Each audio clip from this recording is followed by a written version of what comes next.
so beautiful. It's plain to see, plain to see. You're the reason that God made the girl.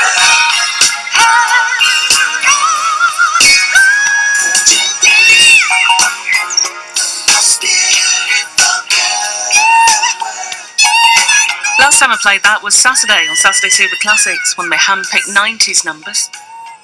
Just as, everybody was getting a bit confused about the news of what was happening with Prince because of his plane making that emergency landing at the weekend and him being taken to hospital and people speculating about his health. But then he had a party at his home on Saturday night saying, "Please don't worry about any rumours. Save your prayers. I'm okay." And now here we are, talking about Prince.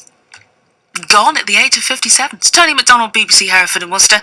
That was his only UK #1 hit under his own name, The Most Beautiful Girl in the World, from the 90s. And yeah, he's gone. American pop star Prince died at his home in the state of Minnesota, only 57. Became unwell 6 days ago. As I mentioned, he was flying home from a concert in Atlanta. Now, Prince had become an international superstar in the 1980s, with albums such as 1999, the album Purple Rain as well, the films, Sign of the Times, all sorts. Prolific songwriter with hits that were covered by others. Sinead O'Connor's Nothing Compares to You, that's a Prince song. Shaka Khan, I Feel For You, big #1 hit for her, written by Prince, and also the massive song for the Bangles, Manic Monday. Danielle James is founder of the fashion website Model Citizen and also a fashion editor for at Hello Beautiful in New York. She's been at an impromptu Prince gathering for fans tonight. I went to the one in Harlem. So I was at the Apollo Theater, and the Apollo Theater, if you're not familiar, if your viewers or listeners aren't familiar, is pretty much like the beacon of Black America. Ella Fitzgerald, a famous jazz musician, she was the first person to perform on the Apollo stage, and the Apollo stage is something that is very coveted amongst all musicians. So when people die, like when Michael Jackson passed away, people tend to gather at the Apollo and they play the music there. So just tell us what it's been like there tonight. How many people have been there?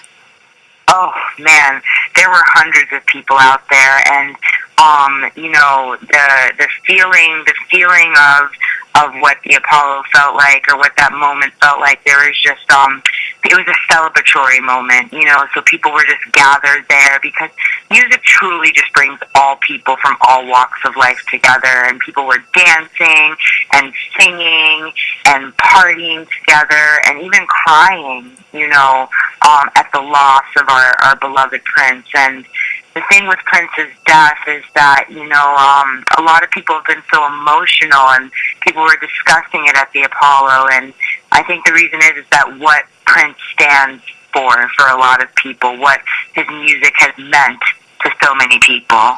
Tell us what he meant to you. Prince meant to me was just an individual that truly walked in his own light and to the beat of his own drums, and with Prince, what I love about him is that he was just himself. He was unapologetically himself, and I that was so inspiring to me, for me to just to constantly just live life into my own way, my own path, and my own purpose. And you're a fashion editor in New York. I mean, the man had so many looks over the years. Oh, he had so many amazing looks over the years. Prince is just amazing, and then the way that his style was able to just transcend gender, I truly believe, and he also truly just challenged, his style was unlike any other. He challenged the norms of masculinity and inspired others to tap into their style regardless of gender. I always remember that in the mid-'80s, when Prince was all over the radio with Kiss, and you had this high falsetto voice. And I remember seeing a documentary about his Paisley Park mansion and recording studio, and he was talking to somebody on the other side of the glass, and this deep, gorgeous, warm voice came out, and I thought, is this the same guy? Yes, I know he seemed so little that you wouldn't think that such a booming voice would come from him. What do you think will be Prince's legacy? What will he leave behind for us? uh, the greatest gift he could have left the earth is music, and just the individual that he is. And like one thing that I think about is that it's like there's a quote that Prince said back in like the mid-90s, okay? And it was like everyone has their own experience. That's why we are here, to go through our experience, to learn, to go down those paths, and eventually you may have gone down so many paths and learned so much that you don't have to come back again. That was fashion editor Danielle James talking to me earlier. She'd been at an impromptu gathering for Prince at the Apollo Theatre in Harlem. Big theatre, as she says, it's a beacon of light for black music. If the Apollo audience ever thought you were rubbish, you were off. Tough crowd.